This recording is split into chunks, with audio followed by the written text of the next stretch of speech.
a loving and outgoing mother of 3. Everybody wanted to be around her and her energy and her beauty. She was an incredible human being and a great mother. Is found murdered in a farmer's field. There was numerous blunt force trauma injuries. Cuts, lacerations, bruising throughout her body. This poor woman was brutally attacked and murdered. As detectives hunt the killer, they unearth dark secrets. All the information kept leading us to think that he was trying to find a way out of this relationship. He would throw stuff, break stuff. He was really controlling, he was really manipulative. They had an argument, something happened, it went too far. Then, new revelations turn the case on its head. In the video, there is a male party following her into the darkness. I had absolutely nothing to do with. What did you have nothing to do with? And point to a predator no one saw coming. It was definitely a very big twist. When the news came out, he made me sick when I saw him. He looked like a monster. Green Bay, Wisconsin is a relatively small, close-knit community where a lot of people know each other. Obviously, our claim to fame is having the Green Bay Packers in town here. So during football season, pretty much everything centers around that. It's 100% a place that you would want to raise a family. The crime rate in the Green Bay area is generally very low, especially when it comes to violent crime. On a warm May afternoon in 2016, nearby Brown County Sheriff's Office gets a troubling 911 call from a local farmer. Brown County 911, what's your emergency? Oh, God. We just found a human body. Is it a male or a female? It's got long hair, but I didn't go near it. I'm about at the top of a hill just looking down on it. The 911 call was from farmers working in a field, and they located a body. Investigators race to the farmer's field on the outskirts of Green Bay. The body was behind a brushy, woody area, not visible by the road itself. It was laying face down with arms spread across the front of her head and feet towards the road. The victim was a blonde female, approximately in her 30s. Past that, we really didn't have any identifying information other than the pink wristband on her wrist. There was a distinct pattern that we found on the victim's back, which appeared to be from the sole of a shoe.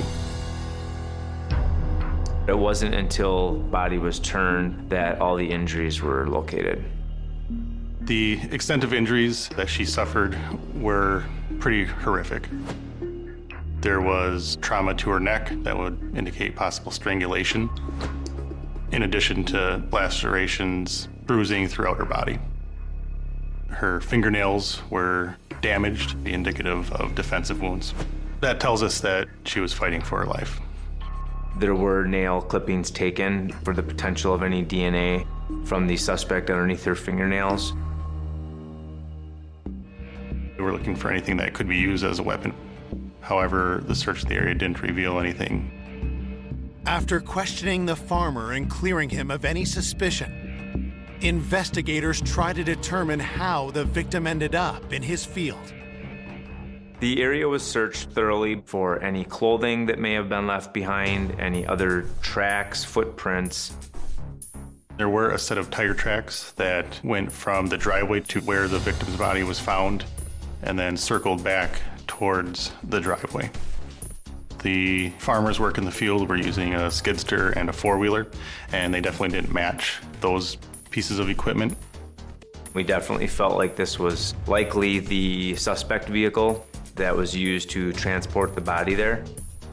As detectives continue to process the crime scene, the local sheriff's office receives another call. Brown County Public Safety, this is Therese. How do I go about, this missing person? Okay, and who's missing? My girlfriend. What's her name?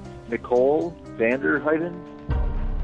Our dispatch center received a phone call from a party named Doug Dietrich reporting that he did not know where his girlfriend was. And the last he had seen or heard from her was the night before. We felt very strongly that the missing person report was going to involve the victim we had in the field. Officers from the crime scene are dispatched to interview the caller, 34-year-old Doug Dietrich, who lived with his girlfriend, Nicole Vanderheiden. Is Doug here? Hello. Hi. I'm here for a missing persons report. As allowed by Wisconsin law, officers secretly film the conversation. It was important to record the interview with Doug. Based on the victim in the field, it's always in the back of our mind that this could be some kind of domestic violence issue that happened. Doug looked completely hungover. He had really dark circles under his eyes. He looked like he hadn't slept in days. I asked him why he's making this missing persons report. Nobody's seen or heard from her since last night, but I'd say like, what, midnight? Okay. Doug indicated that he and Nikki joined a group of friends out at a local establishment to participate in watching a live band. Doug provides a telling detail when asked what Nikki was wearing. She would have had a bracelet on. Okay. Like it was a pink bracelet for the 21 verification. There was a wristband that the victim was wearing. So based on that information, we were quite certain that it was Nikki that we were with in the field.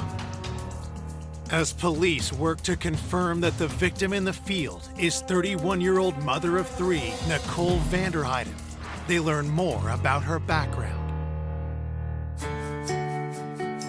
Nikki was born in Manitowoc, Wisconsin, and then she went to high school here. She was the most amazing, inspiring, beautiful, happy woman I have ever met in my life. She always enjoyed being around family. After high school, Nikki attended the University of Wisconsin-Green Bay, graduating in 2010. Nikki's background included a double major in science and education. From that, she was a substitute school teacher. Nikki was one of the hardest workers I've known. She always had two jobs as a substitute teacher and waitressing. Outside of work, Nikki was dedicated to fitness.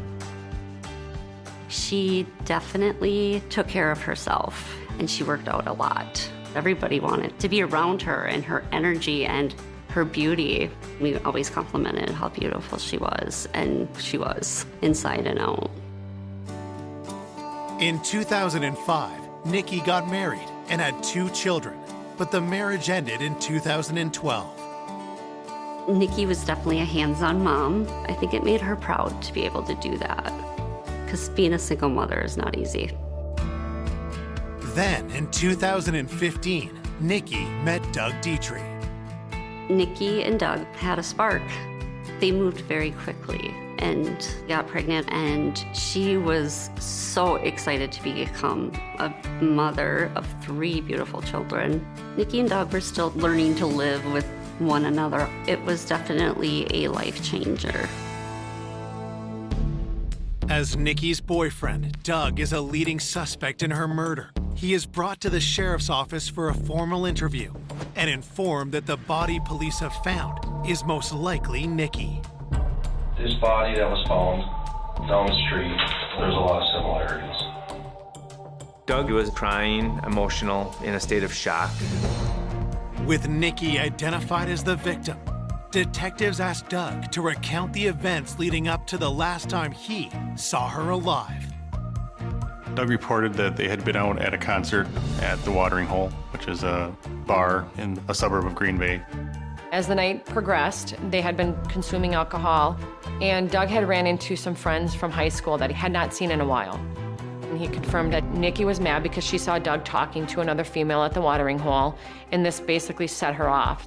From there, they got separated. He stayed at the Watering Hole with his friend Greg, and Nikki went with their friend group to the Sardine Can, which is downtown Green Bay. Doug had last actually seen Nikki around 11:30 when she departed from the Watering Hole to the Sardine Can. At some point, Nikki did get a hold of Doug on the phone. What did she say? Who are you talking to? She was hysterical, drunk, and irrational, not making any sense. Detectives ask if they can search Doug's phone for any texts he'd exchanged with Nikki. Nikki was definitely angry texting Doug. She made mention of what bitch are you talking to. She was accusing him of cheating, telling him that he was abusive. It was actually a really big red flag for me. Had Doug and Nikki's argument escalated into violence later that night? It started to kind of click with everybody that they had an argument, something happened, it went too far, and Doug may be involved. Coming up, detectives learn more about the night of the murder. When we look at the video footage, you can see a male follower out of the gate. We are trying to figure out what exactly happened a short distance away out of camera view. She's not wanting to have anything to do with him and starts turning into an argument and becomes a little bit physical. And uncover surprising new suspects. I'm going to tell you that your timeline seems so abundantly rehearsed. The time, to be honest with us, is right now. Before a stunning twist throws the case into turmoil. The true killer came completely out of left field. The Google dashboard data showed him at every single crime scene that we had. I was very concerned who this could be. Who did this to our beloved Nikki? After confirming that the body discovered in a farm field is 31-year-old mother of three, Nikki Vanderheiden, police suspect that her violent murder may be linked to an angry exchange of text she had with her boyfriend, Doug Dietrich, the night she was killed. The text messages definitely led us to believe that if Nikki would have made it home and if she would have had contact with Doug, there would have been some sort of altercation. When detectives pressed Doug about what happened that night, he claims that after 12:30 a.m., he and his friend Greg left the bar they'd been at to look for Nikki at another bar. Doug describes getting the sardine can with Greg, finding that Nikki's not there, and then continuing to look around for her and being concerned. Doug stated that he had assumed that Nikki made it home and that she would be there when he got there, so him and Greg got in their car and drove home. With Nikki's two older children away for the night with their father, Doug says he got home to find the babysitter and his son, but no Nikki. She said we haven't heard from Nikki, and I was just kind of figuring wherever she went, you know, with friends or whatever. And that's why I just, I went to bed. She did not come home at all last night after you. Not at all. There wasn't a blip or word from her. He said that he woke up to give the baby a bottle at 6:30 in the morning, and Nikki wasn't there. And it did not appear that Mr. Dietrich was all that concerned until later in the day, which drew our suspicions. I did have concern as to why did it take until about 4:30 the next day to report her missing. Following their interview with Doug, investigators obtain a sample of his DNA and release him. The initial interview with Doug was basically to get him locked in so that we could corroborate everything that he was telling us through either physical evidence or through other statements from other witnesses. As police set out to verify Doug's story, Nikki's family and friends learned that she's been murdered. Knowing that Nikki was murdered and how horrific it was impacted our lives in a very horrible way. Who the hell would do this to someone with such an amazing, beautiful soul? Reports of Nikki's murder spread shock through the community, and Nikki's family members share their grief on local news. Heather Meyer and her family say it doesn't seem real. Terrible. Absolutely terrible. She's been extremely up and down, numbing pain. As Nikki's loved ones continue reeling from her death, an officer from the sheriff's office makes a crucial find. An officer located some clothing on the side of the road, approximately a mile drive from where Nikki's body was located. Deputies were able to identify the clothing as Nikki's. There was blood located at numerous areas in the clothing. The majority of the blood was in her pants area. There was also a purse located which contained her ID. Her cell phone was also found at that same location. It was pretty apparent that it just got tossed out the window in a panic just by the suspect wanting to get rid of it.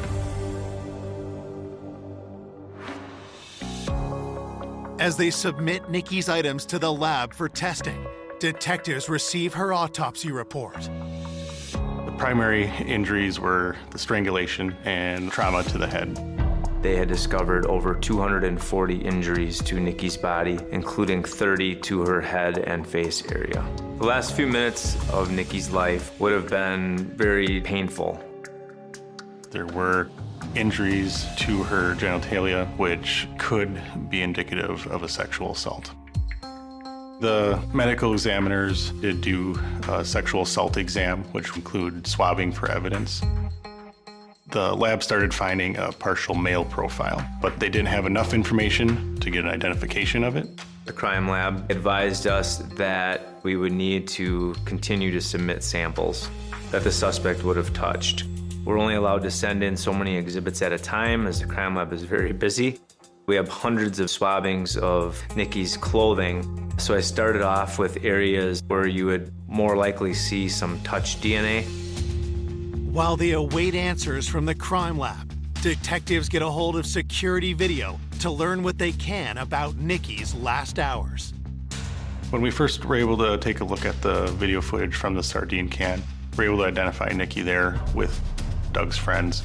Initially, she appeared to be having a good time, dancing around. The later portion of the evening, we can see Nikki and her group of friends at an outside table, and you can see Nikki looking down at her phone. You can tell by her body movements that she is upset. And eventually, she gets up and storms off through an entrance that they're sitting nearby. What detectives see next catches their attention. After Nikki leaves, you can see a male follow her out of the gate. Police ask themselves, who was this man? And was he involved in Nikki's murder? We knew that his information was going to be vital. That was the last time Nikki was seen before she was killed. We wanted to know everything that he saw and heard because he's the last known person that we knew that saw her alive. Is found murdered in a farmer's field. Investigators are trying to track down the man seen following her out of a bar just hours before she was killed. In the video, there is a male party following after Nikki and walking off into the darkness. We are trying to figure out what exactly happened a short distance away out of camera view. Officers are dispatched to interview patrons who were at the bar that night. Based on the interviews with witnesses, we knew that male was Aaron Kalinsky. This was a friend that they were with earlier in the night. Police track Aaron down and bring him in for an interview. Aaron advised us that throughout most of the night, Nikki was having a great time. And then at some point, he saw a mood shift in her. He basically had said that Nikki was trying to get a hold of Doug and that he wasn't responding. Nikki ultimately became very angry, and that's when she left the sardine can on foot. Aaron describes following her and trying to convince her to come back and get a taxi or an Uber to go back home. What Aaron says happened next raises detective suspicion. But she's not wanting to have anything to do with him, and it starts turning into an argument and becomes a little bit physical. At one point, Nikki fell to the ground on her own, and she started creating a bigger scene. Aaron advised us that she began kicking and punching at him as he was trying to help her up. He had tried to tell her, hey, we can get you home, you can come with us, but she refused. Aaron noticed that there were people in the neighborhood seeing what was going on, so he decided to just leave it alone at that point. Investigators wonder if there's more to the story than Aaron's telling them. We are actually able to find those people, and they indeed remembered a female and male yelling or having a disagreement. Continuing to watch the video, Aaron does return a very short time later. And based on the other statements from the friends that were with the group, we knew that Aaron didn't necessarily do anything wrong. Aaron says he and his friends took an Uber home, never to see Nikki alive again. There was video footage that showed Aaron and the other group leaving in an Uber, and there was no indication that they had come back to the area after they left. With Aaron crossed off the list, police continue scouring the bar's security video for clues and find something unexpected. We eventually saw Doug and Greg arrive there. Doug told us they're looking all over for Nikki, but the video is showing that he and Greg go to the bar and just start hanging out. It definitely isn't consistent with the sense of concern that he was initially talking about. According to the surveillance video, Doug and Greg stayed at that sardine can until about 2:15 in the morning. And the fact that Doug said that they did all this looking while at the sardine can told us that he's not being entirely truthful with his efforts to locate her. Detectives wonder if Doug had misled them about his concern for Nikki. Was there something he was hiding? Just the mere fact that he didn't know where his girlfriend was and didn't appear to care all that much was a red flag. With their suspicion growing, police reach out to Nikki's family to learn more about her relationship with Doug. Nikki's mother and sister, they both voice concerns of Doug's behavior. I know, it's been really, really rocky during her pregnancy and their relationship. It's just a crazy relationship. He's always been very controlling. I get to ask her to get rid of her. Yeah. Nikki's mom, as well as her sister, Heather, both say that they wouldn't be surprised if Doug was the person that was responsible for this. Investigators search Doug's name in police records and make an alarming discovery. Checking police records, we did locate past girlfriends that accused him of being abusive. There was at least one incident that was reported to police, but was never charged. Police contact the woman who filed a complaint against Doug and ask her for more details. When you would argue, it would be... He would spit in my face. Okay. He would, throw stuff, break stuff. He was really controlling. He was really manipulative. So when we saw that, that was obviously very concerning to us. He tackled me and broke my ankle. Despite learning that Doug's ex-girlfriend had a prior assault conviction and that Doug had never been formally charged for domestic violence, investigators remain suspicious. At this point, we had the information that showed there could be the pattern of this abusive, aggressive behavior. And we know that Doug and Nicole had a volatile relationship, which would lead us to believe that there would be some sort of confrontation that night. Police obtain a warrant to search Doug and Nicole's home. During the search at Doug and Nikki's house, there were several things of concern that were located. There was blood on the floor in the garage. There was blood and dirt found in Nikki's vehicle. There was also a set of Nike Air Jordan shoes that had a herringbone pattern on them, which was similar to what was on Nikki's back. There was also some red marks on the surface, appeared to be blood on the bottom of those shoes. While conducting the search, Doug's neighbors from across the street approached police with a startling new discovery. While mowing their lawn, they noticed a blood spot on the curb line of their property, and also they hit a cord of some type with their lawnmower. We did find a large quantity of what appeared to be dried blood, as well as 2 pieces of electrical phone charging cord. There was also some clumps of blonde hair. The blood on those items and the blood found in the road were positively identified as Nikki's. It was pretty apparent to us that that's where the altercation took place. That's where she was likely killed. When that crime scene in front of the house was located, that gave us a theory of what happened, and it continued to point us towards Doug as the suspect.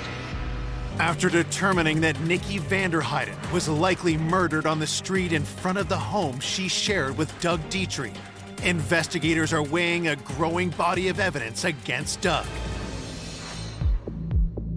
This evidence that we found is kind of emboldening what we had initially thought, that Nikki got home, an argument ensued between her and Doug, and this incident took place in the street, and somehow some of that evidence would have gotten transformed into the garage and then into Nikki's vehicle. Looking at the totality of the circumstances, we decided there was probable cause to arrest Doug at that point. Okay. Right now I'm going to be taking you into custody. I'll be handcuffing you. I'll explain all that to you in a bit, and transporting you down to the sheriff's department. Okay? Okay. Be cooperative with me. All right. With Doug in custody, detectives work to solidify their case against him. When we did the search of Nikki's car and found the blood and the dirt in the car, it was initially thought that that may have been the vehicle that was used to take Nikki to the field where she was located. One of the things that we learned was that she had a progressive snapshot device in her vehicle, which is used for driving behavior, insurance rates. But we figured that this could help us show location from the night she was murdered. Once we got those records back, it was found that her vehicle did not move the night of her murder.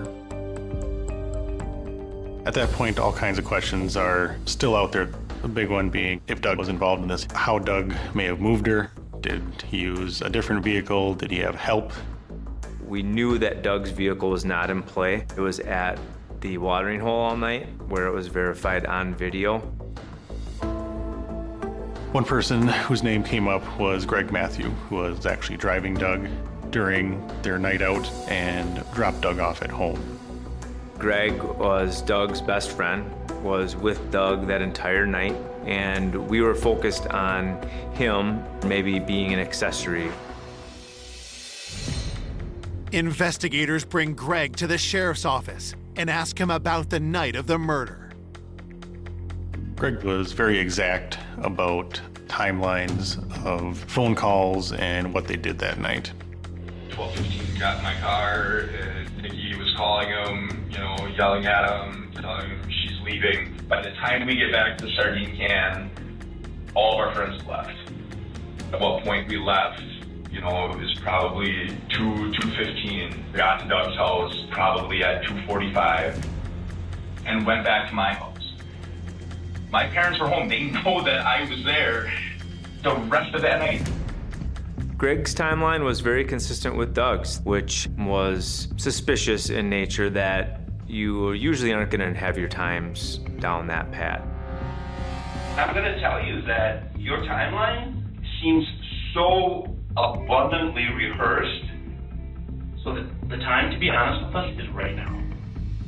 We pressed Greg very hard, hoping that we would find some sort of inconsistencies in his story or get him to crack and finally turn on Doug. Honestly, I had absolutely nothing to do with what? What did you have nothing to do with? Anything to do with what did you have nothing to do with? So I would like to leave. After becoming upset with some questions, he did leave while investigators were still sitting at the interview table talking to him. Investigators asked Greg's parents to confirm his alibi of coming straight home from Doug's shortly after 2:45 a.m. Greg's parents told us they were only going off of what he told them. They didn't physically see him or have any firsthand knowledge. While detectives keep Greg on the board as a potential accomplice to Doug, they receive DNA test results from the crime scene. There was little to no sign of Doug's DNA anywhere on Nicole's body or clothing. Doug's DNA profile is not matching up with an unknown male DNA profile that we're finding on those items. Test results on other evidence bring even more disappointing news for investigators. It turns out the blood on the floor of the garage was likely from a turkey that Doug had killed while hunting. The blood in Nikki's car was from one of her other children, and it was not Nikki's. What we thought was blood on the bottom of the shoe tested inconclusive for blood. So all those things that we thought we believed to be Nikki's blood turned out not to be. We also got location data from Doug and Greg's cell phones that corroborated their account of where they were that night, down to the times they left the bar, the route they took home, then when they got back to Doug's house, and from there. With no concrete evidence linking Doug to Nikki's murder, authorities release him from jail. Doug's DNA isn't really showing up where we thought it was going to be, and there's still this unknown male profile that really threw a curve at us. Police believe that Nikki was murdered in front of her own home. But if Doug hadn't killed her, who had? I was very concerned who this could be, who this monster could have been that did this to our beloved Nikki. 2 days after finding Nikki Vanderheiden savagely murdered, detectives hunting her killer arrested her boyfriend, Doug Dietrich. But when DNA evidence exonerates Doug, detectives turn their focus to one urgent question. The biggest question we had to answer outside of who did this was, how did she get home? We spent countless hours watching video surveillance of every single known business between Nikki's residence and the sardine can.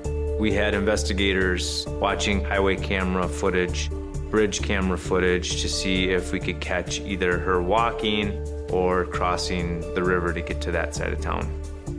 We were running out of leads. It was frustrating at times. Still hoping for a DNA match to the killer, investigators continue sending the crime lab samples of Nikki's clothing found at the side of the road. We picked 10 items at a time for testing. We were looking for any items that we believe might contain more of this unknown male's DNA, hoping for a full profile. After sending several batches and not coming up with anything definitive, we ended up sending a batch that included the socks that Nikki was wearing still when her body was found. The crime lab were able to get enough of a profile off of that sock to be able to enter it into the CODIS system. The suspect somehow got some touch DNA on those socks. Entered into the National DNA Database, the profile returns a hit that takes investigators by surprise. The DNA hit that we received was that of George Stephen Birch, who was from the state of Virginia. As far as we knew, he had no relation to anybody that was with Nikki that night or Nikki herself. All the information we had was leading us towards Doug. So once we got that DNA information, it was very surprising. George Birch was in and out of prison on the East Coast, and at some point earlier in 2016 had moved to the Green Bay area. So we start digging through the Green Bay Police Department records, see what we can find out about him. George Stephen Birch was contacted by the Green Bay Police Department a few weeks after the homicide for a hit-and-run car accident. The vehicle was a Chevy S10 Blazer that was found a short distance away from where Mr. Birch was staying. At the time, he was questioned about it and claimed that the vehicle must have been stolen. Suspicious about the nature and timing of the supposed theft, investigators see if his Chevy Blazer could have been used to dump Nikki's body. We ended up comparing the specs of a Chevy Blazer and the width of the tire tracks that we found in the field, and we found it to be a very near match. Digging deeper, detectives find even more evidence connecting George to Nikki's last known movements. We knew that he hung out at a bar that was down in that same general area of the sardine can. We were able to identify Birch's Google account and track the location of the cell phone that Google account is associated with. The Google dashboard data showed us road map of Mr. Birch's whereabouts that night, and he was found at every single crime scene that we had, including the farm field, Nicole and Doug's residence, the roadway where Nicole's property was found, and then back at his residence. When we got that information, we knew we had our guy at that point. Police track down George Birch and bring him into the sheriff's office. When we had our contact with Mr. Birch, it was obvious that this wasn't his first contact with law enforcement. He's very cool, very calm. The reason you're here is in reference to a homicide investigation into Nicole Vanderheiden. Okay? So, is this something that you want to talk to me about? Sir? What's that? For a lawyer. Okay. Birch didn't provide any details or provide his version of events of anything. We still didn't necessarily have the details on how they met, why they were together. But with DNA and other evidence firmly implicating him, police charged George Birch with Nikki's murder. When the suspect was arrested, it was a result of actual physical evidence, and I felt so much relief that the family would never have doubt as to who did this to Nikki. When the news came out about who did this, he made me sick when I saw him. He looked like a monster. On February 19th, 2018, George Birch goes on trial for the murder of Nikki Vanderheiden. But when he finally takes the stand, what he says leaves the courtroom stunned. At trial, Mr. Birch's explanation for what happened was he met Nikki at the bar. They were getting along, flirting, having a good time, and he ended up bringing her back to her house where she resides with Mr. Dietrich. George said they were having sex in front of Nikki's house in his vehicle, and at some point, someone comes out, hits him over the head with a pistol, and knocks him unconscious. The next thing that I remember was literally waking up on the ground outside the truck. He wakes up and finds Nikki already dead on the ground and someone holding him at gunpoint. At that point, did you know who that individual was? Never seen him before in my life. Do you know who that individual is now? Now I do. Who was it? It was that Dietrich. Investigators believe that 31-year-old Nikki Vanderheiden was brutally murdered by convicted felon George Birch. But at trial, George blindsides everyone by claiming that Doug Dietrich was the one responsible for Nikki's death. Mr. Birch in the courtroom was very arrogant, very pompous. His demeanor was that of, I'm innocent and Doug did this. Mr. Birch advised us that Doug ordered George to drive the body to the farm field. George said that Doug had ordered him to carry Nikki's body into the field and drop it. George then said that at one point he was able to get into a struggle with Doug, push him away, and get back into the car and take off. He didn't come up with that story until he had a chance to look at all the evidence that was being filed against him. George's wild allegation forces detectives to dig deeper to prove his guilt. Part of the obstacles in this was disproving that Doug did it and show his movements from that morning and that night. During the investigation, we learned that Nikki had given Doug a Fitbit device as a gift. So we realized that Doug was wearing that Fitbit device during all our contact with him. So we're able to review the information on the Fitbit device when he was home, going to sleep, and waking up again. Based upon all the Google dashboard data that we had from George, we knew at what time he and Nikki arrived back to Doug and Nicole's residence. So we were able to look at Doug's Fitbit to show that at that time that George and Nicole were outside, Doug was sleeping and not, in fact, out murdering his girlfriend and disposing of the body. Back in court, prosecutors used the location tracking evidence to demolish George's story. The act of violence that Doug allegedly did to him did not add up with any of the other evidence that we had. None of us bought George's story in court. We all knew it was a joke and a fairy tale made up. I think Nikki just wanted to get home to her children, and I know she fought for her life that night. Now prosecutors put forth their theory of what really happened that night. What I believe happened is that there was some arguments between Doug and Nikki. I believe that Nikki did leave the sardine can pretty upset and ended up at Richard Cranium's bar, about a half mile away.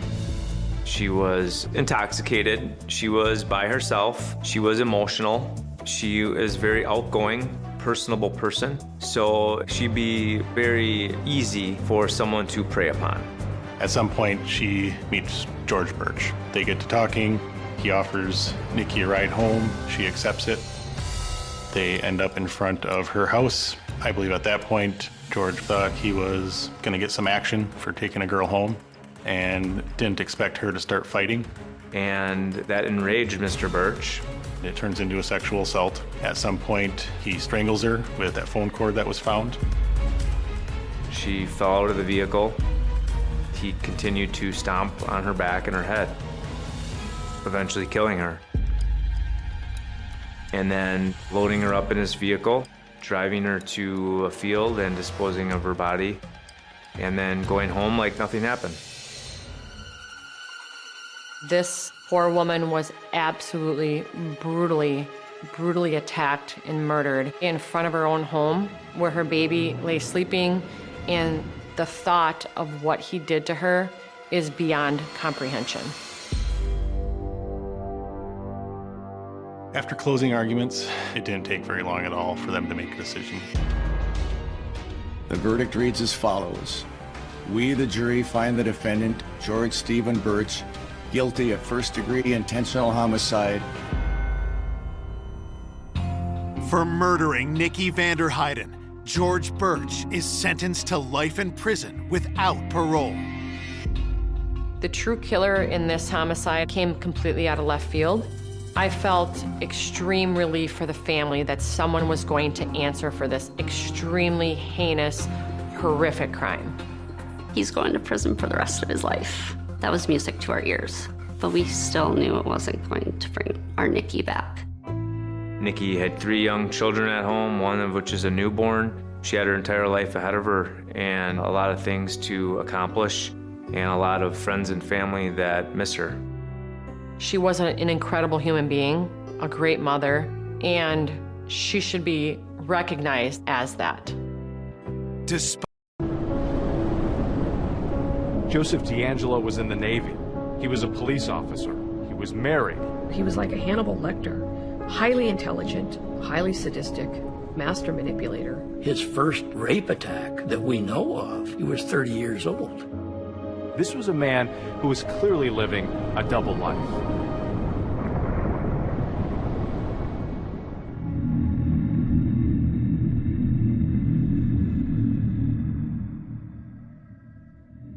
A man in a leather hood entered the window of a house in Citrus Heights and sneaked up on a 16-year-old girl watching television alone in the den. He pointed a knife at her and issued a chilling warning. Make one move and you'll be silent forever, and I'll be gone in the dark. Crime after crime, it was that same terrifying. It was a time when a vast area was terrified of one evil being. This was a criminal who went by many different names. He was known as the East Area Rapist in Sacramento County, the original Night Stalker in Orange County. He would put his knees on the victim's chest, and he had a gun in one hand, a flashlight in the other. Peepings, prowlings. He put plates on the man's back, and he told the man, if I hear these rattle. A campaign of cruelty and viciousness that lasted for decades. Welcome to Crime Scene, a podcast that examines real-life crimes. I'm Michelle McNamara of TrueCrimeDiary.com. Michelle McNamara was a true crime blogger. She was a writer and producer. She was a citizen detective and a true crime writer. Very much being a mom during the day, very much writing about true crime at night. She was working on all different types of unsolved cases. Then she found a case that really dug its claws into her. Offender. He murdered more people than the Zodiac Killer, but has little name recognition. Partly that's because he moved between communities, and his crimes spanned 10 years. Everything about it is mystery, and it has such a boogeyman aspect to it. Michelle used to talk about this case, and the thing that boggled her mind is that people didn't know about it. This was one of the most horrific serial killers in history, and nobody talked about him. It's summer, 1976. It was the bicentennial. It's all about happy days. Laverne and Shirley. Hassenbeff Incorporated. In those days, the middle class in America was thriving. We felt safe, but the crime rates were going up. But suburban Sacramento was considered a safe place in the mid-70s. You could ride your bike all over town. My parents would just tell us be home before dark. People didn't lock their doors, they left their windows open, especially people close to the river. We'd get the Delta breeze. Everything changed in the summer of 1976. An attack occurred in Rancho Cordova. A young lady woke up, and there was a guy standing in the doorway. They blindfolded her, tied her up, and then sexually assaults her. This is the first known sexual assault attributed to the man we know as the East Area Rapist. When this first started in Sacramento, a lot of the people didn't know what was going on. They didn't put it in the paper at the time. The press had not yet covered it because Sacramento County Sheriff's Department asked them not to. There was a reason for that. That if you put it in there, the suspect's going to know that you're looking for him. At the time the rape started happening in Sacramento Sheriff's Department didn't have a specialized sexual assault unit. Just whoever had a free caseload, that could take on another case. And so I did not become involved with these cases until rape number 5, when it was Jane Carson. I was 30 years old. I was married with a 3-year-old son. My husband was stationed at McClellan Air Force Base. Jane was a nurse. She was a colonel in the Air Force Reserve. It was about 6:30 in the morning.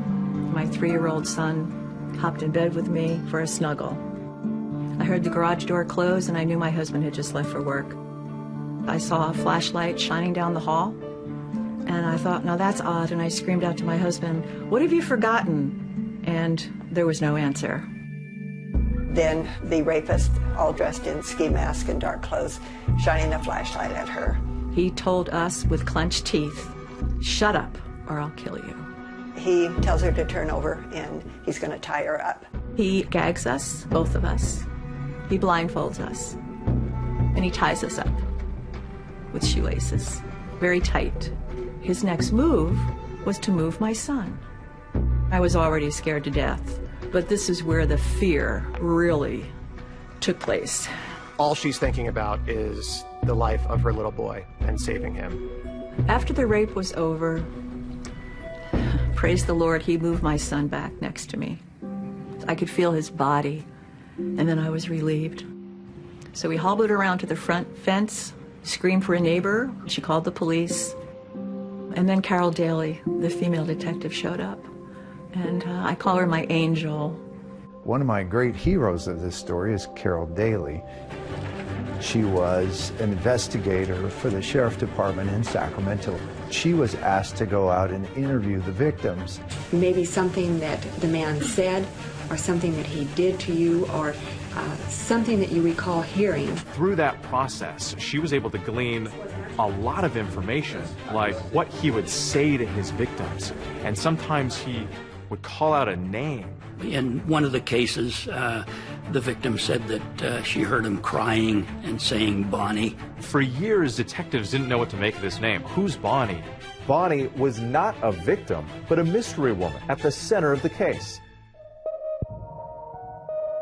Bonnie was the girlfriend and then fiance of Joseph D'Angelo. One of the first women to get a real glimpse of the psychopathy behind Joe D'Angelo was Bonnie Caldwell. She's 18, really smart, going to a community college studying nursing. And she's in the middle of the quad, and this older guy ambles up to her and begins a conversation. Bonnie talked about her relationship with Joe D'Angelo in the HBO docuseries All Be Gone in the Dark. He was very gregarious, outgoing to all my friends. We'd been together close to a year. He gave me a high solitaire engagement ring. And he told me that we're going to be married. They were both students at the time. He was studying criminal justice.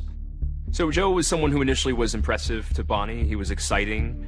He had a motorcycle. He taught her to shoot. But the longer she dated him, the more trouble began materializing. He takes her on thrill rides. And this is where the relationship starts to show its hand with Joe. Joe, without saying a word to me, just turned right, went down a very steep bank that I had no idea what he was doing. He's obviously thrilled not just by the speed, but he's thrilled by Bonnie's terror. The rules were never for him. So many of the things that we did together, he pushed me toward fear. As they're riding on a motorcycle, a German Shepherd comes out from the side of the road and nips at the tires, and Joe swings a foot out and breaks the dog's neck instantly. There's such an efficiency to his movement that stuns her. Eventually, Bonnie said, "I don't want to be with you anymore." She actually broke their engagement. I think it's a foreshadowing that he was going to use violence against people in the future.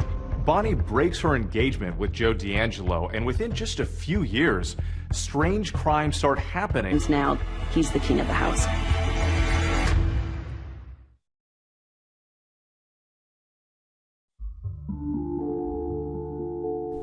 Every obsession needs a room of its own. Mine was strewn with coloring paper on which I'd scribbled down California penal codes in crayon. It was around midnight on July 3rd, 2012, when I opened a document I'd compiled listing all the unique items he'd stolen over the years. He would take mementos, almost like they were trophies from inside the home. He would steal rings with engravings on them. He stole driver's license, he stole photos from albums. There is a fantasy component about these crimes. I still have a part of you. I have your jewelry, I have your driver's license, I have, something that means something to you. Here, attacking women and girls. First in East Sacramento County. This place meant something to him. He attacked here first and kept coming back. Was it home? Some of the investigators, especially the ones who worked the case in the beginning, think so. We were always trying to figure out why victims were chosen and why the locations were chosen. For Joe D'Angelo, this was his home, right in his own backyard. He lived in 3 or 4 houses in this exact same area where many of the rapes were committed. He grew up in Rancho Cordova. He was familiar with the playgrounds, the schools, the empty lots. This is the home of the first documented rape that occurred in Sacramento County. He was very agile. He could jump over fences. He knew which way to go from whatever neighborhood he was in. He knew the best way to get in and out. He knew this area like the back of his hand. He grew up there. We met Joe when he was 13 years, shared a duplex. The girl who became very close to him at the time, Judy, described a very lonely boy. He was missing a family. His mother and father had split when he was young. At a very young age, he was neglected. He and his siblings would be locked in the closet and then beaten by the father. Per his siblings, Joe D'Angelo received the worst of his vitriol and anger when they were growing up. Joe was always over at our house, and he just became a good family friend. He never talked about himself. He never talked about any problems he might have. He never discussed anything that was bothering him. They started reporting, the peeping Toms here in Rancho. And I remember I was in the bedroom and I was asleep, and I had this feeling. I woke up because I had this feeling somebody was there. And when I looked up and glanced towards the window, I saw this outlined figure. I didn't do anything to let him know I saw them, that I was aware of them. So the next morning I came in here and I says, "Dad," I says, "somebody was peeking in my window last night." And he says, "What?" And I says, "Yeah." And there was footprints out there in the dirt, 2 distinct footprints there. It's very common for sexual offenders to start out, particularly in adolescence, as peepers or voyeurs that are creeping around the neighborhood, looking in windows, watching women undress, almost like a training ground. Many of us had never seen anything like this before in our career. His whole thing was terror. It wasn't the sex. It was the terror that he wanted to put in these people that was his #1 priority. His victims ranged in age from 13, I think, to 39. Out of the first 10 attacks, 6 of those were juveniles. Oftentimes, sex offenders or sexual serial murderers will start out with, I guess, easier victims that are younger, that are more vulnerable, victims that he can control. My name is Chris Pedretti. I was 15. I was a kid, just a normal kid, cartwheels in the front yard, and really not a care in the world. It was not ever even a thought that our world might be unsafe. So it was a week before Christmas. She'd been left home alone. I was supposed to go to a high school dance, and it was the last day before Christmas vacation. I put a pizza in the oven, and I went to go play the piano. I remember hearing a noise, and I stopped playing and listened. Didn't hear it again. No, it was nothing. So I kept playing. It was very shortly after that, probably seconds, that he approached me. She turned around and she saw a man in a ski mask. I froze. The brain stopped thinking at that point. I mean, I just went straight into survival mode. I don't remember thinking at that point anything other than kind of turning into a robot. Just do what he says, do what he says. It was like Chris had left the body, and it was just the body left. That individual led her to the back patio. She tied her up. I didn't know about rape. I certainly didn't know about sex. What he did to me, what he took from me, I can't ever get it back. He kind of ruined my childhood. You know, he took it away. Everybody knew something was going on, but nobody knew exactly what. The sheriff decided that we would hold community forums. I had no idea there were going to be several hundred people that would show up. If we have a gun, could we shoot him? Knowing what I know about this man, if I had a gun, I definitely would shoot him. And I would not shoot to injure, I would shoot to take care of him. He liked this. He liked the police being on edge. He liked the town being on edge. I have a gun, but I still don't feel safe being, at home alone. Law enforcement was bracing for more attacks as his rampage of violence continued. His tactics were changing, and no one knew what he would do next. So I have to admit, I'm scared to death.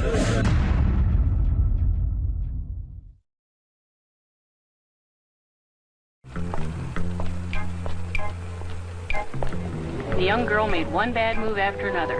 Her attitude was much too inviting. She should never have stopped to window shop at night. In the 1970s, when a woman reported rape, she was shamed, she was blamed. Often she was ostracized by her own community. Rape cases really weren't considered serious. They were misdemeanor. You had to make an arrest within a victim's fault.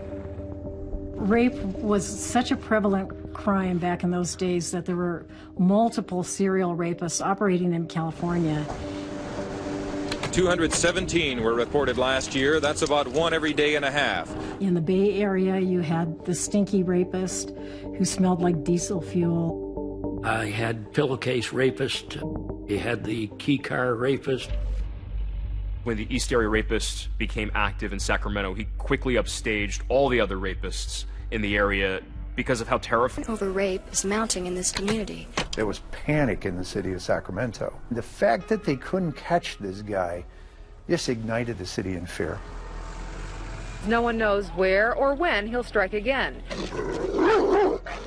They were getting guard dogs. They were putting in alarm systems in their homes. Have the dog in the house, the big dog.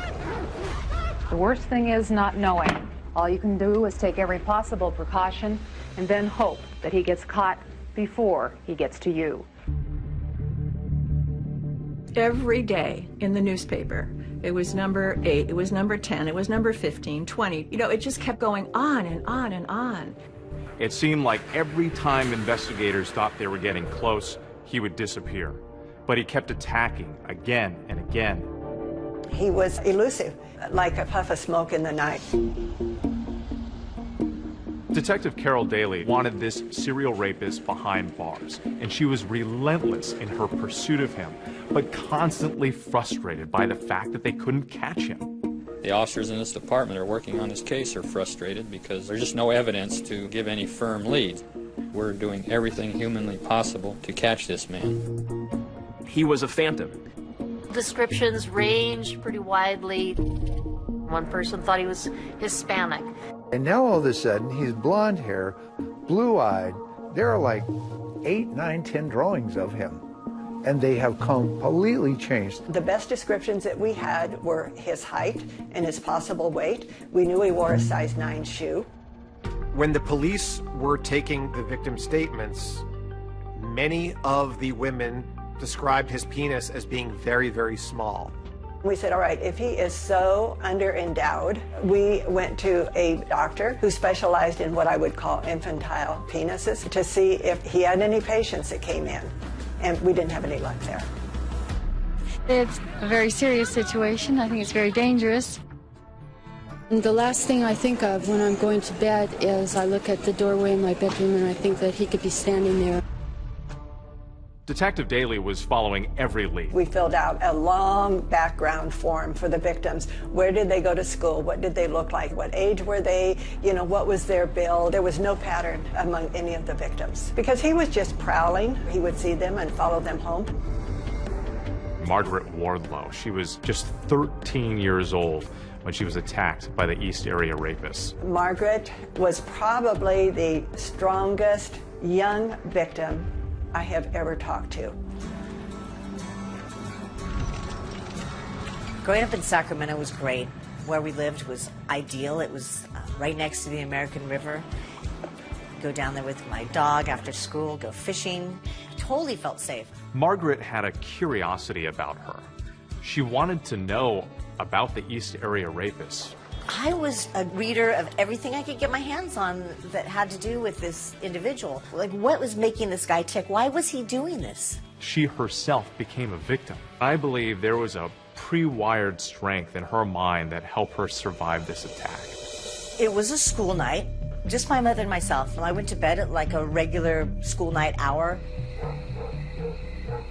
I was awoken about 2:30 in the morning with a flashlight in my face. I thought it was a joke. I thought my mom had asked him to like come in and wake me up and scare me or something. As he tied her up and then went into the mother's room. And put plates on her back as a warning device. He did that with so many of the victims when there was more than one person in the house. If he heard anybody moving, he was right back and told them, don't move, I'm gonna kill you, I'll kill you. Putting the dishes on someone's back, he knows he has to do something, either hurt them, flee. So as much of the bravado as he's trying to convey, he's scared of the physical confrontation. A little voice inside of me said, you know, you get out of a lot of stuff, Margaret, but you're not going to get out of this one. The whole time he'd been threatening me. He'd been saying, do you want to die? He wanted fear. He wanted to see fear in me.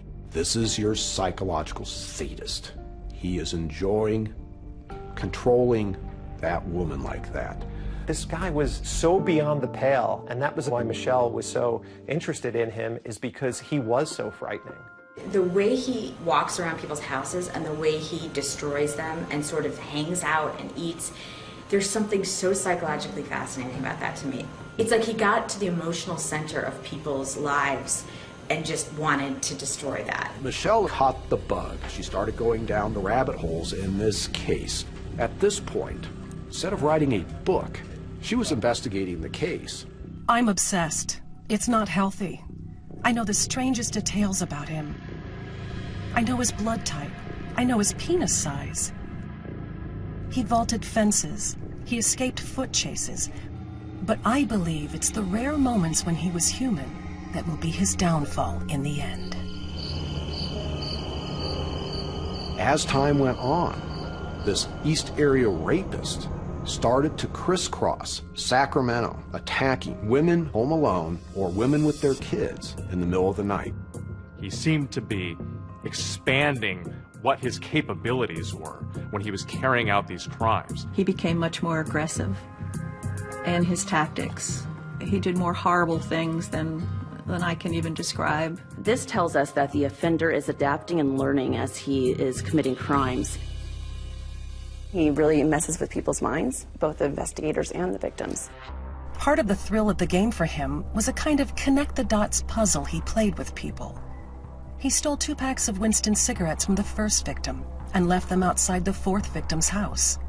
Junk jewelry stolen from a neighbor 2 weeks earlier was left at the 5th victim's house. It was a power play, a signal of ubiquity. I am both nowhere and everywhere. You may not think you have something in common with your neighbor, but you do. Me.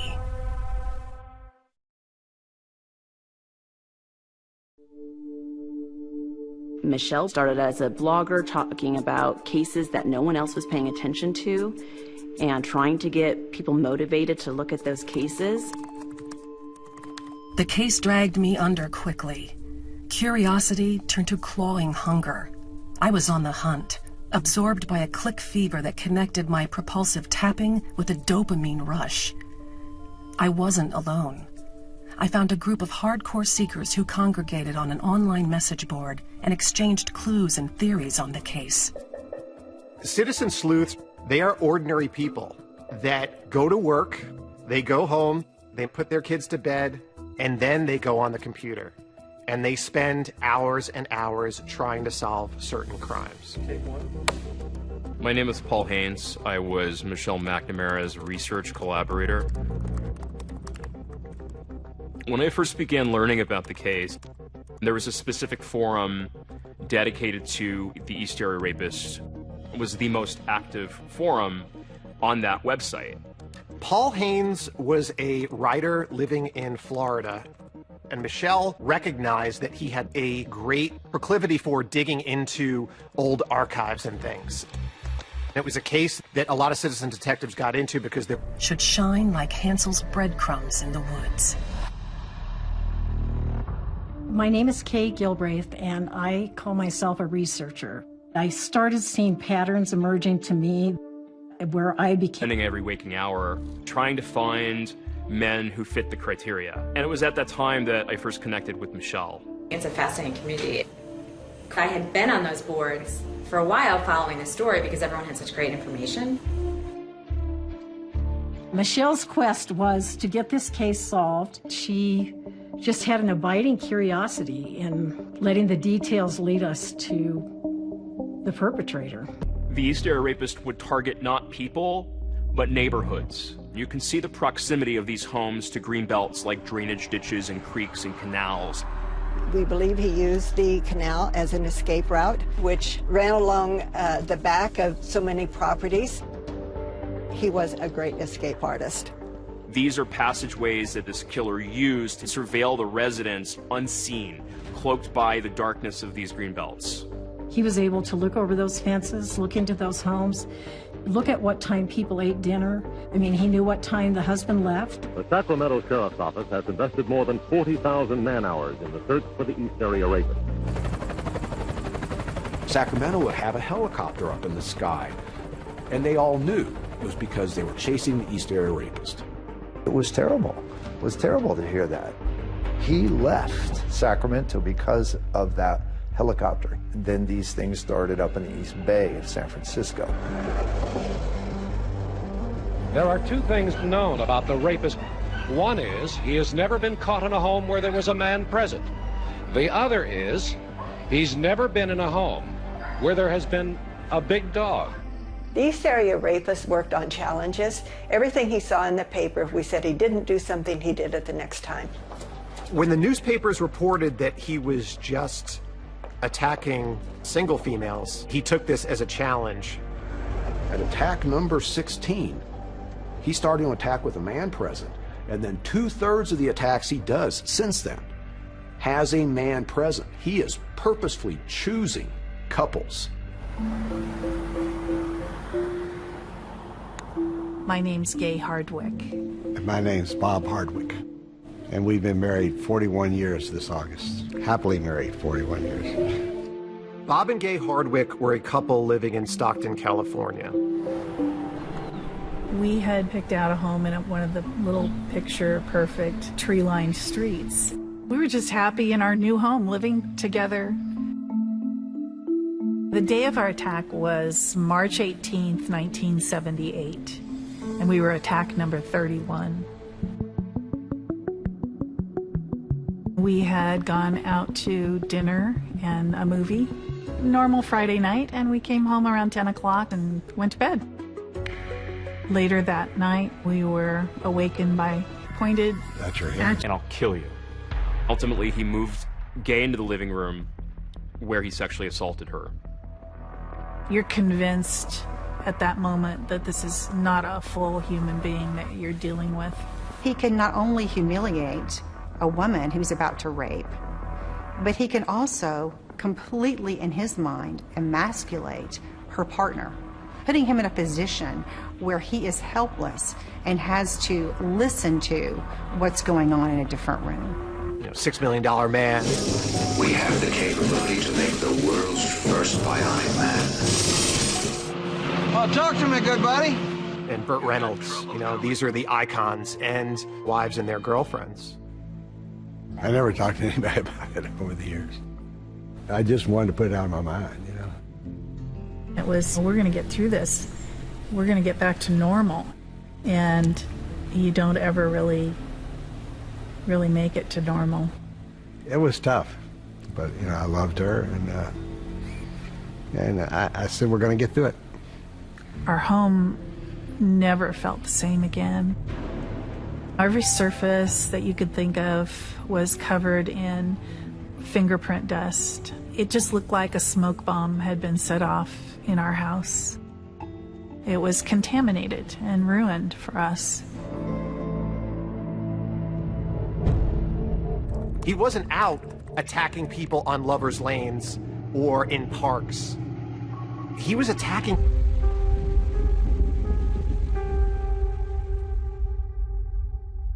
After the East Area Rapist would terrorize these women, sometimes he would call them and taunt them. Hello? Hello?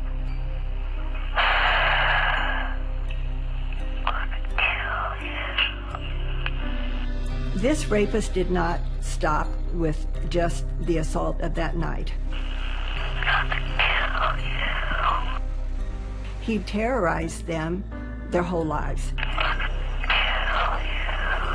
This is that psychological sadist at work. He is getting off on continuing to cause fear in his victim.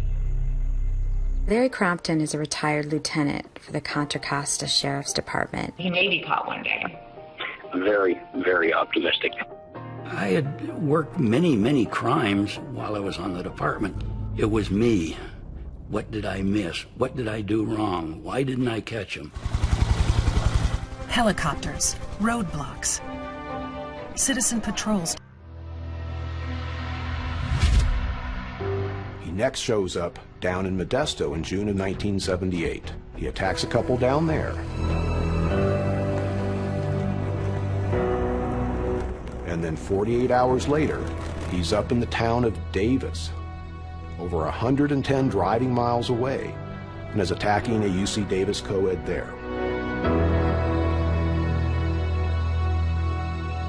Early Wednesday morning, the infamous masked man made his 44th attack. And ultimately, that turned out to be true. You should have seen me coming. One of the things that's important to remember when you're looking at Joseph D'Angelo is he actually graduated with an associate degree in police science. He had told Bonnie that his aspirations, and he studied crime scene. He went to Northern California, and he applied with the Auburn Police Department and was hired there. And then that's when he started his rapes. He actually started out committing crimes as a teenager. At some point, he even blew up a dog with a firework, killed the dog while he was committing a residential burglary. You should have seen me coming. It makes sense that somebody who has a need for control, wants to be in power, would be attracted to a position that... He's got to be in law enforcement. The first clue is freeze or I'll shoot. We felt so strongly. The human body. We found out that fingerprints stayed on the skin. Don't talk about this on the radio. They blasted all over the place. Just a couple of days later, his gloves never came off. There's no question he knew what we were doing. The police have one last bit of advice, and that is don't panic, because that alters your judgment. And by the way, that advice goes out to anyone in the Bay Area, not just the people of Concord, because with this guy, the next rape could be anywhere. Michelle was a mother and she was a wife. And when she took this book on, this investigation became her life. It's really, the obsession is with the investigation. And she knew that when you look at cases out there, famous serial killer cases, they were caught with innocuous things. He was, first and foremost, it seems to me, a burglar, a cat burglar. I think Michelle felt that if she could find one of the items that had been stolen in any of those rapes or in any of those burglaries, she could trace that item back the way you would trace someone's ancestry to its original owner. And that would lead to It was the initials NR. They were like a 1950s style. So Michelle took this and thought, if I could follow those pair of cufflinks, we might get closer to the answer. Then I saw it, a single image out of hundreds loading on my laptop screen. They were going for $8 at a vintage store in a small town in Oregon. My husband was on his side sleeping. I sat on the edge of the bed and stared at him until he opened his eyes. I think I found him, I said. You should have seen me coming. Enough to commit the horrible crimes. It always had to be, and let me do something more. We all want to think that we would recognize a serial killer based on how this person looks. I wonder if he was out stalking his next victim. I don't know, because everything seems so normal. The scariest aspects of serial killers is they don't look different. From the very beginning, I knew DNA was going to solve this case. Police had been sitting on this genetic fingerprint for 4 decades. Holy smokes, this is like the big break.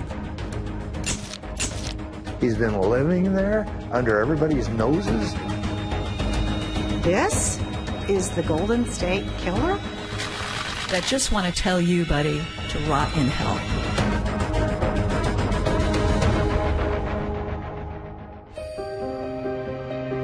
Michelle McNamara was a true crime blogger.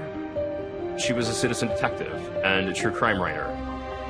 She was talking to her publisher about writing a book that didn't have an ending. My interest in crime has personal roots. The unsolved murder. When I'm puzzling over the details of an unsolved crime, I'm like a rat in a maze given a task. The world narrows, the search propels. I felt in the truest sense of the word gripped. I had a murder habit and it was bad. I would feed it for the rest of my life. I considered Michelle McNamara a friend. She impacted the Golden State Killer case. One way we're able to keep on investigating the case is to have public interest, to have the online interest, and she helped push that.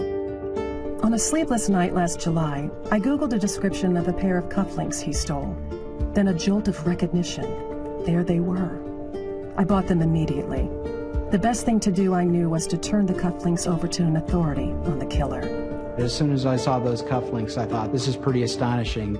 I photographed those and sent those to surviving victims because it was potentially a very good lead in the case. Unfortunately, the cufflinks didn't pan out. The victims looked at them and they weren't the cufflinks that were stolen. And she was devastated. I don't know if Michelle was convinced she could solve the case, but I believe that she was convinced she could make a difference and that she wanted to do it for the victims. He forced the woman at knife point to tie up her boyfriend, then he tied her up and raped her. The East Area rapist has struck 40 times in the last 2.5 years, and he hasn't been caught yet. He started inflicting real physical pain. Sadistic things I think that he would do would be to say to them, I'm going to cut off a piece of your wife and bring it back to you. We knew that he was becoming more and more angry. As fear in the community intensified, Detective Carol Daly held regular public forums. One thing I want to emphasize, ladies, is for you not to be polite. If you are going to defend yourself, you injure him enough to incapacitate him in any way that you can. Deal with these rapists. Maybe I can get into the head of what I'm looking for. Vacaville Medical Center is where they have rapists that have been convicted. The men were asked what they thought was motivating the East Area rapists. The mere fact that he ties his victims up has to have them completely submissive. You can sense the conquest he had. You're not what you think you are, and you won't accept it, so you strike out to prove to them that you are, but in reality you aren't. And until you face that, you're going to keep on going and going. If I'm willing to kill you, the first move you make, you're going to be dead. The doctor told me, you had better catch him. He is going to kill. He wants to kill. He first becomes a burglar, and then he progresses to sexual assault, and then proceeds to escalate to murder. The East Area rapist disappeared from Northern California in July of 1979. He showed up in Santa Barbara in October of '79. And shortly thereafter, of white caps making its way towards soft sand and an endless line of 100-foot palm trees. Golden teenage boys with blank hair and effortless muscles headed for the water with their boards in a gate the locals called the Surfer Bounce. This was Santa Barbara's magic time. Dr. Offerman was an orthopedic surgeon. He had begun dating a psychologist named Alexandra Manning. On the morning of December 30th, 1979, some friends of Robert Offerman's had shown up at his condo and looked around the living room. On the floor, there were Christmas ornaments that had... So we knew something was wrong.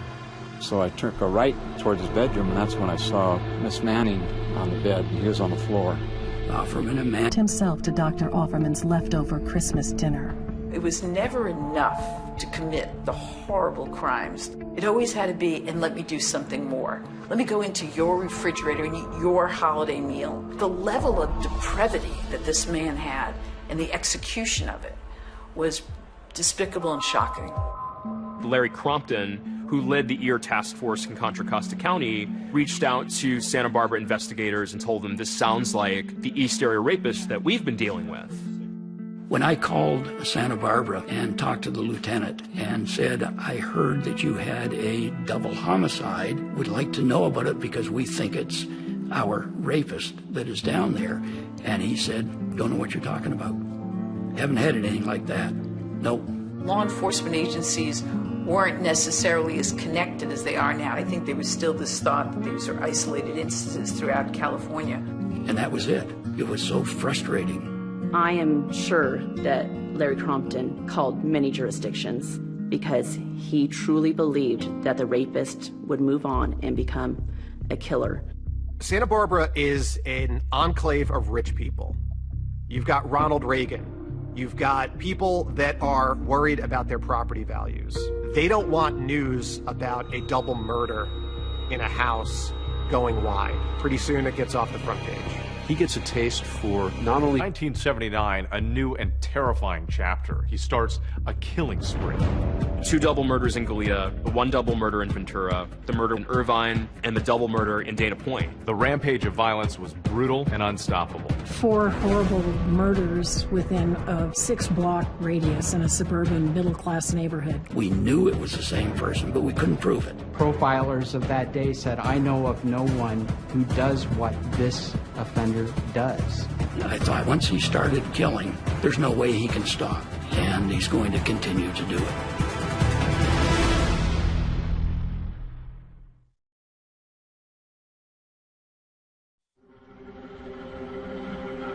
Most violent criminals smash through life like human sledgehammers. They're caught easily, but every so often a blue moon surfaces. A snow leopard slinks by.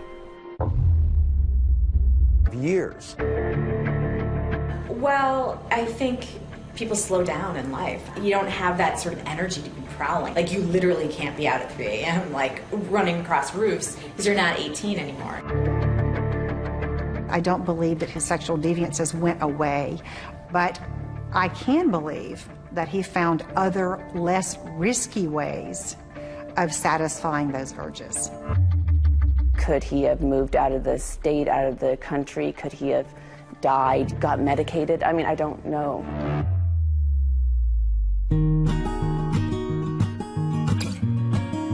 In 1981, Joe D'Angelo became a father. The first of his 3 daughters was born. The second of his 3 daughters was born in '86. And then his third daughter was born in 1989. He had a wife who was a lawyer. He lived a middle-class existence.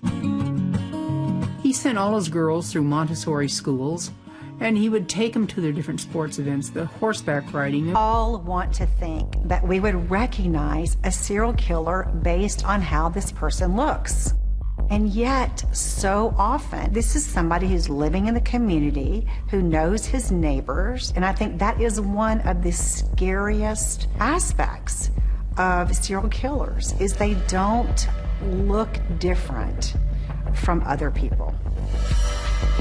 My sister and I, Melody, used to take turns going out and babysitting while Sharon was in school. I wonder if he was out stalking his next victim. I don't know.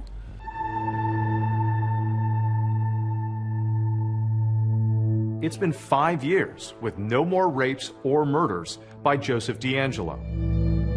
For some reason, he runs across beautiful 18-year-old Janelle Cruz and can't help himself and kills her.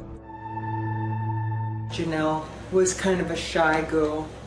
She was very pretty, very popular. The brief life of Janelle Cruz was no less tragic than her death. Her biological father was long out of the picture.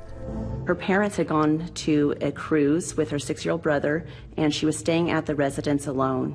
For the first time, left my daughter alone, because that was another thing that I never did, because I was worried that if I was gone, that something might happen. Janelle Cruz had had a friend over to the house and heard noises in the backyard. They got up to inspect that, saw nothing. And sometime that night, Janelle was confronted by an intruder. She was raped, and then she was bludgeoned to death. And I got that telephone call that every mother and any family member is just devastated by. The Janelle case just felt like such an outlier because he had decided to go after couples, and then he had stopped for a really long time, and then he attacks Janelle. And then that seemingly is his last attack. Began to change. In the 70s, there was no DNA. The investigators had evidence, but couldn't connect the crime scenes. They needed the science to catch up. DNA didn't enter the forensic landscape until about 1986, 1987. It would take 15 years for DNA to finally link the Northern California East Area Rapist series with the Southern California homicides, as all being done by one man. I was immediately on the phone to Larry Poole down at Orange County Sheriff's Office, and we're talking about, holy smokes, this is like the big break. But detectives still had no idea who he was. I got a little excited maybe in the first 18 to 24 months. But over the years, I chronicled and logged over 8,700 suspects in the investigation. After 5 years, we got no match, and after 10 years, we got no match, and we just were not getting a hit. When people have asked whether it worries me that the killer may still, that in every sleepless hour, in every minute spent hunting him and not... Michelle McNamara was a mom, married to actor Patton Oswalt, investigating this case and working on a book. Patton describes her as staying awake at all hours of the night, would not put down her computer, would not put away the files. At the same time, struggling with her writing and publication deadlines, and she began self-medicating. I actually see her as being his final victim.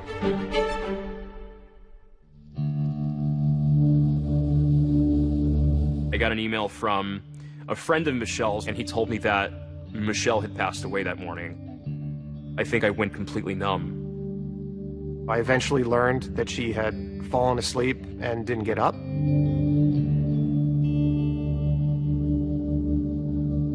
According to the medical examiner's report, Michelle died from a combination of fentanyl, Xanax, and I believe Adderall. And that's when the magnitude of her loss hit me. I immediately thought, what can I do? I can help finish this book.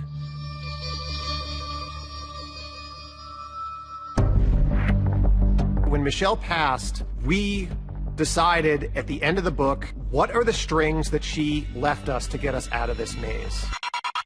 It was genetic genealogy. From the very beginning, I knew DNA was going to solve this case.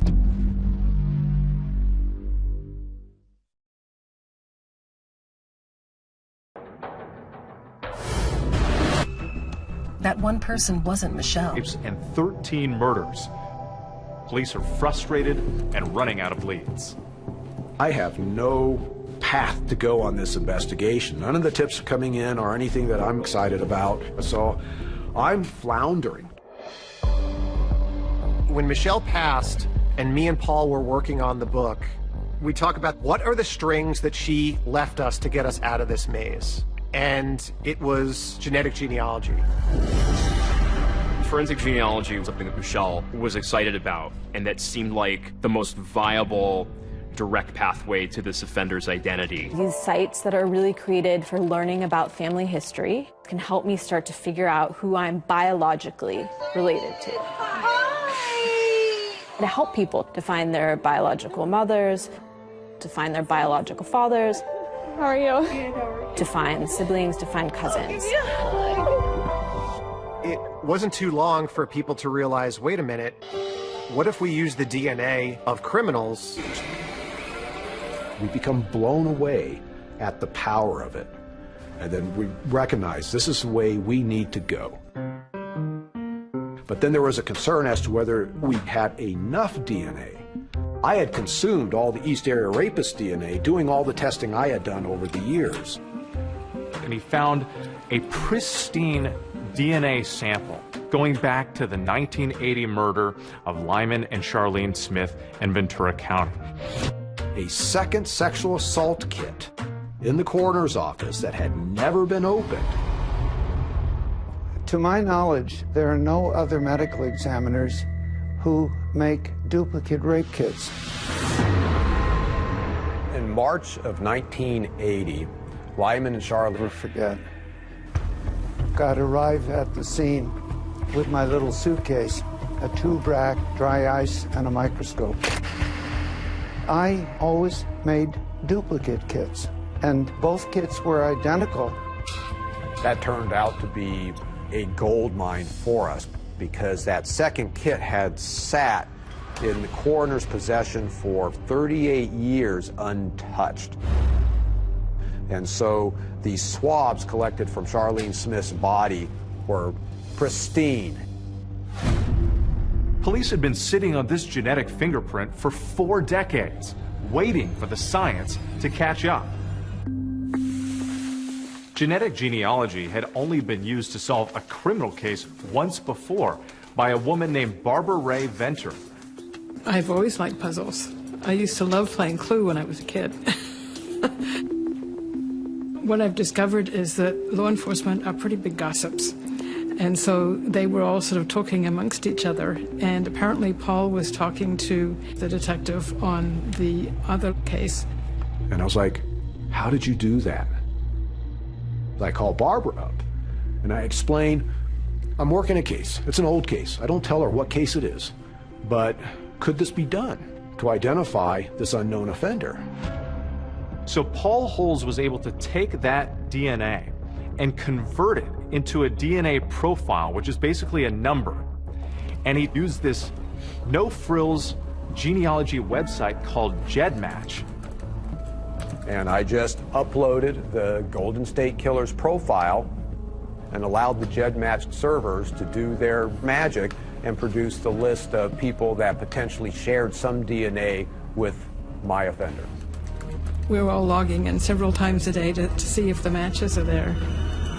Then all of a sudden, he started connecting to some distant relatives. We're talking 3rd, 4th, 5th cousins. So we immediately knew that we were going to be building a lot of family trees to sort out who he was.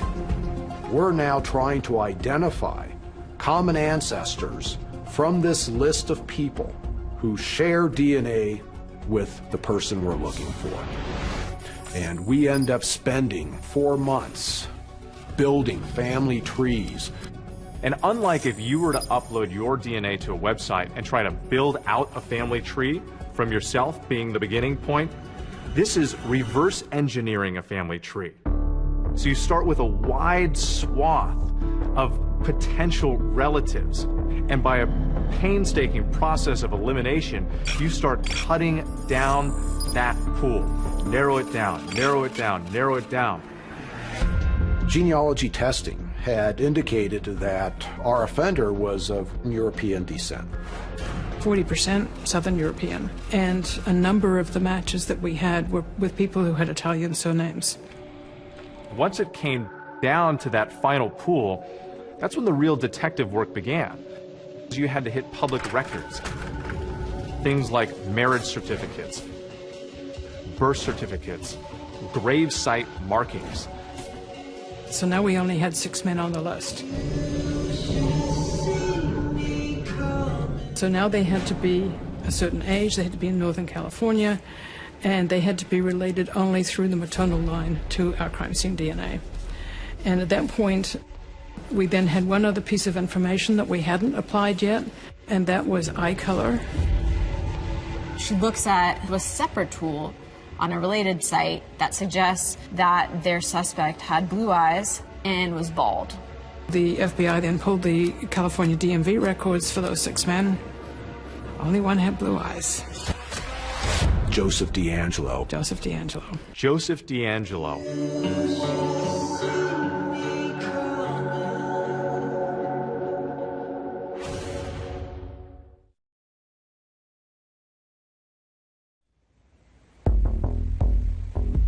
After 4 decades and countless hours of genetic genealogy, that finally gives investigators their strongest lead yet, a name. Who is this guy? I need to start drilling down on him, and I'm now within a couple of weeks of retiring.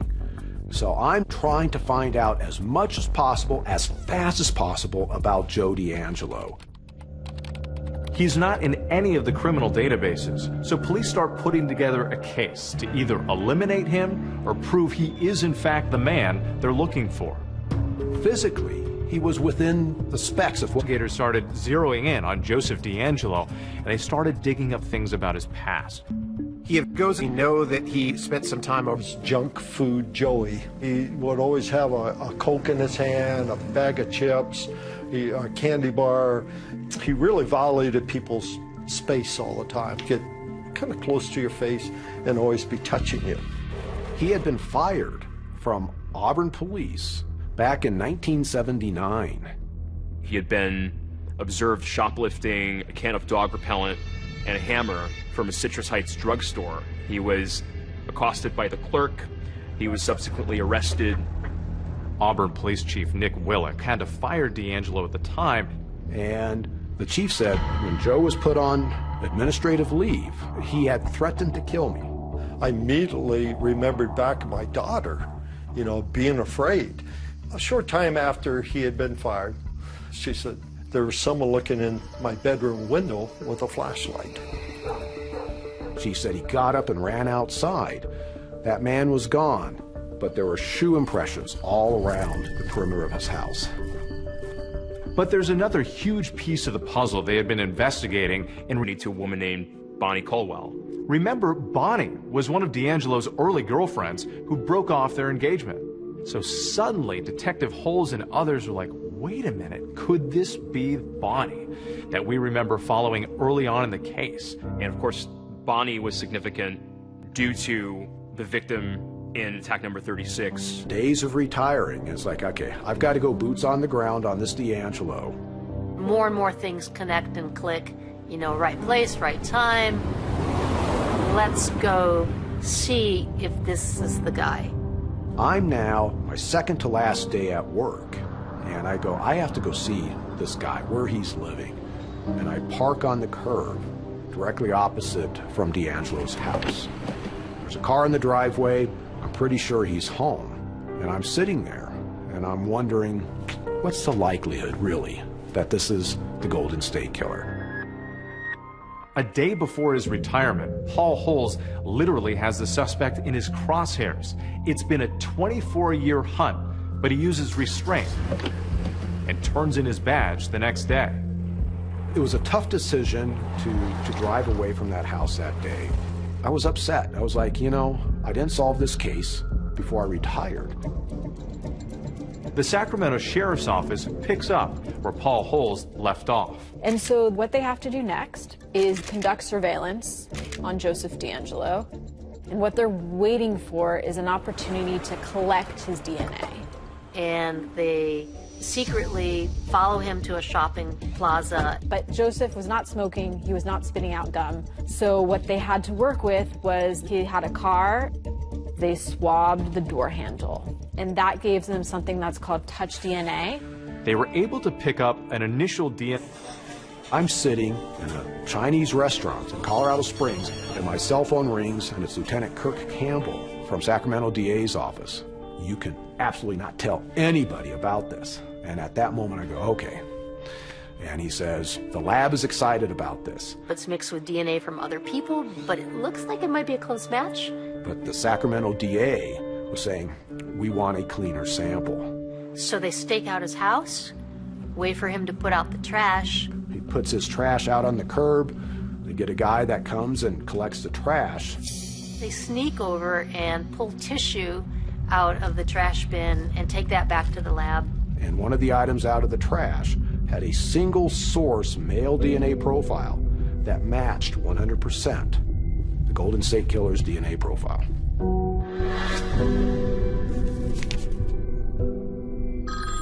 Get this call from my chief deputy. His first words are you sitting down? And I asked him a million times, and I'm like, you better not be messing with me. He goes, they're shaking, Anne-Marie. They're shaking at the crime lab. They got a match, but now they have to get the suspect into custody. So they call Paul Holes back to assist with the operation. There was concerns about how he would respond if this did not go smoothly. I can imagine they were prepared for every scenario.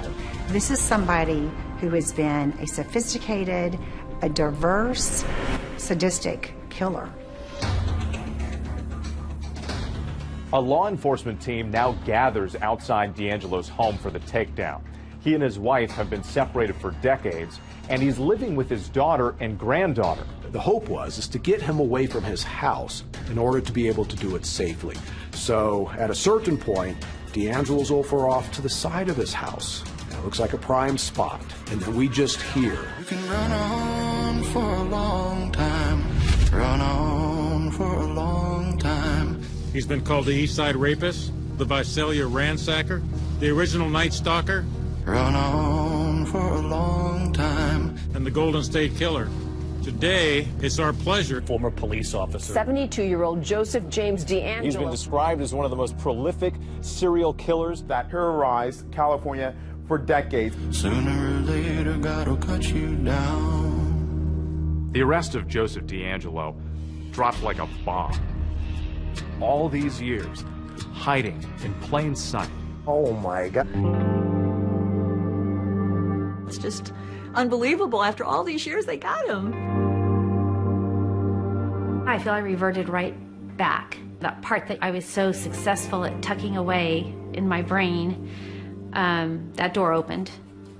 I was shaking. It was hard to process. I know after I got the call, the tears welled up. Thousands of nightmares and thousands of sleepless nights have come to a rest. It was just something that was on my mind for all those years. Want him caught before I die. We could finally put a face and a name to... Joseph was a complete madhouse. It was a zoo. In the front rows were family members of victims and victims themselves. We were all super, super nervous. I start sobbing, and I couldn't stop. Joseph James DeAngelo. And then that moment, Joseph DeAngelo in a red-orange jumpsuit that says prisoner on... And he looks so harmless. And I think that is exactly the impression that he wants to create. Is Joseph James D'Angelo your true and correct legal name? I'm sorry? Yes. At that moment, you could hear gasps. There was something about his voice that clearly brought back years of pain and fear. I thought, this has got to be a big act. In the week prior, he's riding a motorcycle at high speeds. He was walking around just fine. It tells a very different story.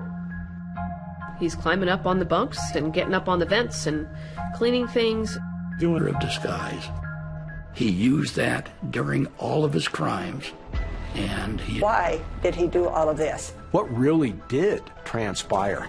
Why he became this person, this predator? I think that's $1 million question. Mr. D'Angelo would like to make a brief statement.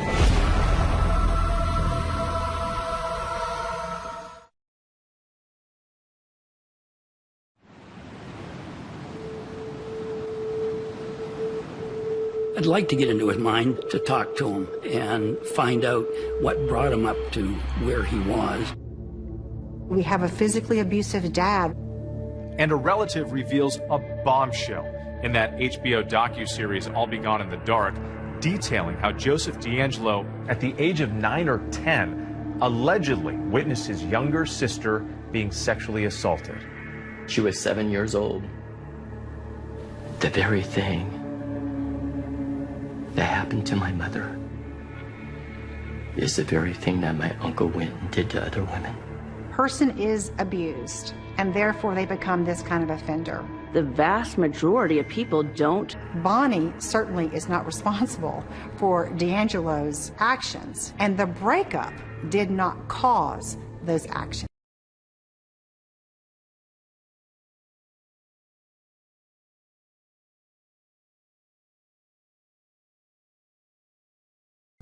The devil can keep you company in your prison cell as he gnaws away at whatever soul you have left. Mr. D'Angelo would like to make a brief statement. I've listened to all your statements, and I'm really sorry for everyone I've hurt. Mr. D'Angelo is sentenced to a total of 11 life without the possibility of parole sentences, plus an additional life sentence, plus an additional 8 years. The survivors have spoken clearly. The defendant deserves no mercy.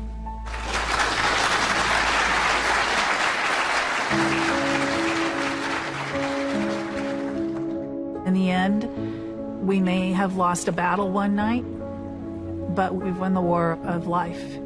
We're nearing the end of a very long journey here. It shows that justice doesn't have a time limit. You can still find answers decades and decades later if you're willing to do the work. Inside Michelle's computer, she had a letter, and it was her writing directly to the Golden State Killer. One day soon, you'll hear footsteps coming up your front walk. This is how it ends for you. You'll be silent forever, and I'll be gone in the dark. You threatened a victim once. Open the door. Show us your face. Walk into...